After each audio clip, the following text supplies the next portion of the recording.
Didik TV KPM. Anda sedang menonton Sukses SPM 2022 bagi mata pelajaran Prinsip Perakaunan. Topik kita perakaunan untuk perkongsian. Sekarang cikgu kita nak tahu, cikgu, bagaimana contoh soalan bagi soalan kertas 2. Boleh cikgu tunjukkan? Boleh, Nisa. Baik, jom kita teruskan. Jom kita tengok soalan contoh perkongsian 25 markah. Baik. Okey, sedikit penerangan tentang kertas 2 ini.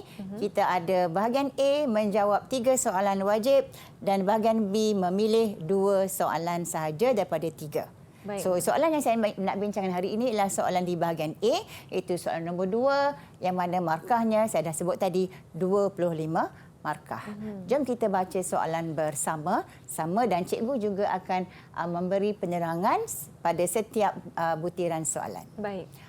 Okey, siti, sini dan sana adalah perkongsi dalam sebuah perniagaan perkongsian. Perjanjian perkongsian membenarkan perkara-perkara berikut. Yang pertama ialah kongsi untung atau kongsi rugi diagihkan mengikut nisbah 3-1-1. Baik. Yang kedua, faedah atas modal 5% setahun atas baki awal.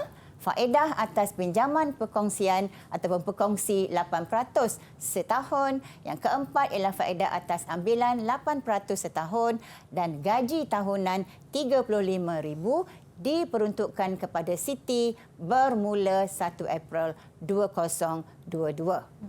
Jadi kalau kita lihat di sini, ini adalah bahagian pertama soalan yang memperkenalkan nama perkongsi dan menunjukkan perjanjian perkongsian ataupun nama lainnya ikatan perkongsian. Baik. Okey, so di sini murid-murid dah tahu dah bila jumpa saja ikatan perkongsian ini, bahagian ini atau maklumat ini akan digunakan untuk menjawab soalan pengasingan untung rugi. Kecuali faedah atas pinjaman perkongsi 8% tidak boleh dicatat dalam akaun pengasingan. Perlu dicatat dalam akaun untung rugi kerana faedah atas pinjaman ini merupakan perbelanjaan perniagaan. Okey, baik. Untuk faedah atas modal, faedah atas ambilan, murid-murid perlu tahu rumus untuk mengira. Begitu juga dengan gaji. Gaji ini ialah gaji RM35,000 untuk setahun. Sepatutnya nilai RM35,000 itu terus dimasukkan dalam akaun pengasingan. Ya. Tetapi kali ini dia dibayar atau gaji ini dibayar kepada Siti bermula 1 April. Bermaksud dia tak boleh dapat RM35,000 penuh untuk tahun ini. Baik. Okey, seterusnya maklumat yang kedua ialah pada 1 Julai 2021 disebutkan tentang akaun modal setiap perkongsi. Untuk Siti RM125,000, untuk sini pun sama RM125,000 dan sana RM75,000. So maklumat akaun modal ini kita boleh terus gunakan untuk menjawab soalan D nanti, iaitu di penyata kedudukan keuangan iaitu bahagian ekuiti pemilik. Salin sahaja. Baik.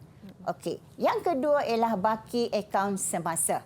So kalau lihat di situ ada 2 jenis baki. Yang pertama ialah untuk Siti dan sana nilainya positif ataupun tidak ada apa-apa keterangan di situ.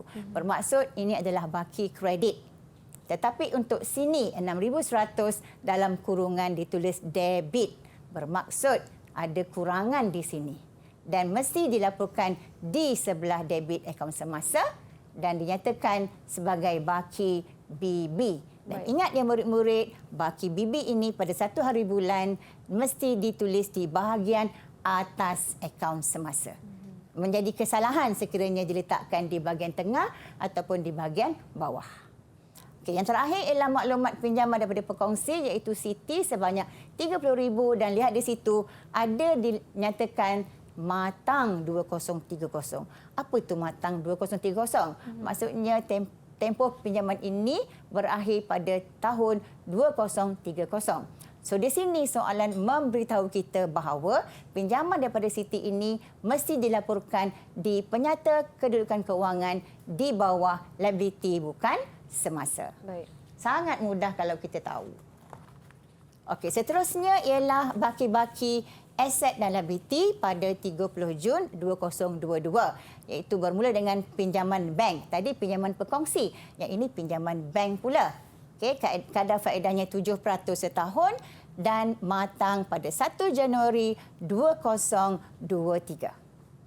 So, kalau lihat di sini, 2022 pada Jun, matang pada Januari 2023, tempohnya tidak sampai setahun. Betul, Nisa? Baik. Betul kan? Okey, jadi hanya ada 6 bulan lebih kurang. So di sini bila kita menyediakan penyata kedudukan keuangan, kita akan laporkan pinjaman bank ini di bawah liability semasa. So di sini murid-murid mesti faham apa maklumat yang soalan beri. Dia tak boleh bisik kat kita. Tahu tak? Tahu tak? Tak boleh. Dinyatakan kat situ. Baik. Nampak dan faham. Okey, seterusnya kita ada bank, inventory, tanah dan bangunan, nilai buku, loji dan peralatan nilai buku. Tahu tak apa itu nilai buku?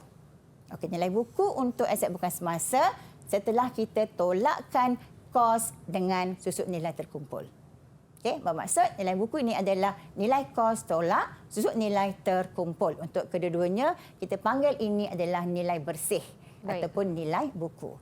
Dan kita ada 2 lagi akaun belum bayar dan juga akaun belum terima. Dan kesemua maklumat ini kita akan gunakan untuk membantu kita menjawab soalan penyata kedudukan keuangan. Baik.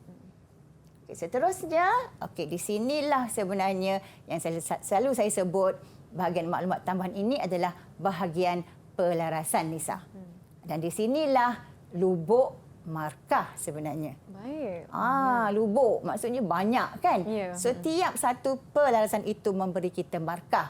Dan selalu saya guna, kalau kita kerja kita dapat upah. Ya, betul. Maksudnya bila murid-murid mengira, dia akan dapat markah. Okey, yang pertama ialah berkaitan dengan ambilan perkongsi menggunakan cek. Bermaksud Siti, sini dan sana mengambil duit perniagaan untuk kegunaan peribadi. Okey, dan kalau lihat di situ kita ada nilai untuk Siti RM10,000, RM10,000 dan ada 2 tarikh di situ. 1 Oktober 2021 dan 1 Januari 2022. Baik. Begitu juga dengan Siti dan sana. So di sini bila kita nampak tarikh, murid-murid kena prihatin. Baik. Mesti tahu bahawa kadar faedah atas ambilan yang dikenakan 8% itu tidak boleh dikenakan sepenuhnya ke atas RM10,000 itu. Kerana tempohnya tidak sampai 12 bulan. Baik. Jadi kita kena kira. Bagaimana kita nak mengira, nanti cikgu akan terangkan.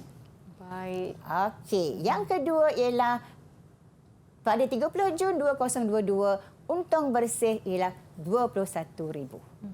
Bermaksud di sini kita perlu membuat pengiraan untung bersih yang baru.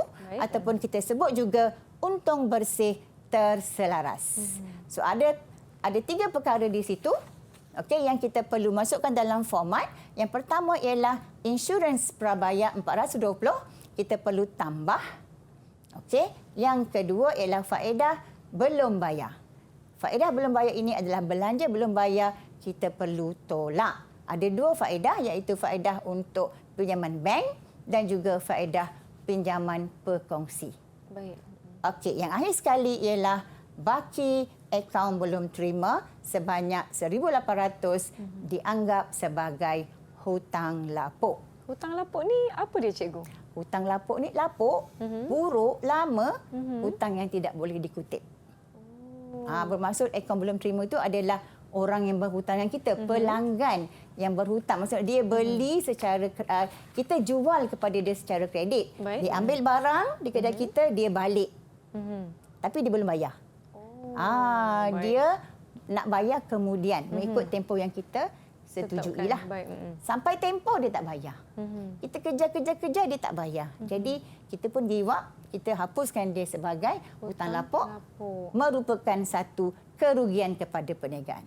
Baik, sebab kita tak terima apa-apa bayaran, tetapi Betul. kita terpaksa melepaskan. Ya, dia dah dapat barang kita tapi dia tak nak bayar. Baiklah, Tapi cikgu ada itu- sebutkan tadi ya cikgu, di kertas 2 ni kita ada bahagian A yang mana kita wajib menjawab 3 soalan. Betul. Dan bahagian B yang mana kita perlu memilih 2 soalan daripada 3 yang disediakan. Ya, betul. Berapa jumlah markah untuk 2 soalan yang kita jawab di bahagian B itu, cikgu? Baik, Nisa. dalam bahagian B ada 3 soalan diberikan. Baik. Soalan keempat, soalan kelima dan soalan keenam. Ketiga-tiga soalan pemberatnya sama iaitu 20 markah. Baik. Jadi maksudnya kalau pilih 2, kita dapat 40 markah lah untuk bahagian B. Boleh cikgu kongsikan sedikit tips bagaimana kita nak pilih 2 soalan yang saya rasa boleh mendapatkan markah yang lebih banyak berbanding dengan soalan yang tidak dipilih? Senang saja Nisa. Jawab apa yang kita paling tahu. Selalunya kita cakap simpan yang tahu kemudian. Baik. Jangan. Jangan begitu. Buatlah soalan dari mana-mana bahagian A atau B. Pilih yang paling kita tahu supaya kita dapat markah yang maksimum. Baik. Jadi yang kurang tahu tu kita buat kemudian. Baik. Saya fikir mungkin apabila kita pilih soalan yang lebih kita tahu, kita akan tidak membazirkan lebih banyak masa kan cikgu kan? Di satu-satu soalan itu mungkin soalan yang kita yakin boleh jawab tu kita gunakan masa yang sedikit. Salah tu Nisa. Oh, salah ya konsep tu. Alamak, macam mana cara yang betul bila kita cikgu? tahu, kita buat dulu. Sebab kita sangat yakin, Baik. kita tahu jawapannya, kenapa kita nak simpan? Baik. Dia buatnya kita fokus pada soalan yang tak tahu, kita fikir, tengok-tengok masa dah habis. Baik. Nanti cikgu cakap, sila habiskan ayat yang terakhir awak. Baik. Dah rugi masa sebab soalan terakhir kita nak jawab dalam terkocok-kocok. Dah rugi. Baik. Sekarang Strategi ni itu penting. saya dah tahu dah strategi saya tidaklah membuahkan hasil yang bagus, kena ikut tips yang cikgu kongsikan. Kita ada lagi ke cikgu slide yang cikgu nak kongsikan dengan murid-murid?